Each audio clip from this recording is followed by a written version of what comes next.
possibly conceive. And, as it turns out, the cleanest.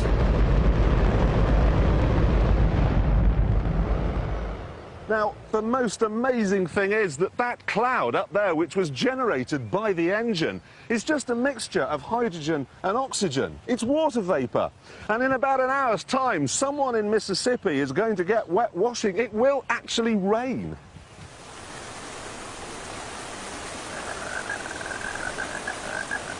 I told you! It's raining! That's unbelievable! Oh. NASA's playing God. It's making its own weather.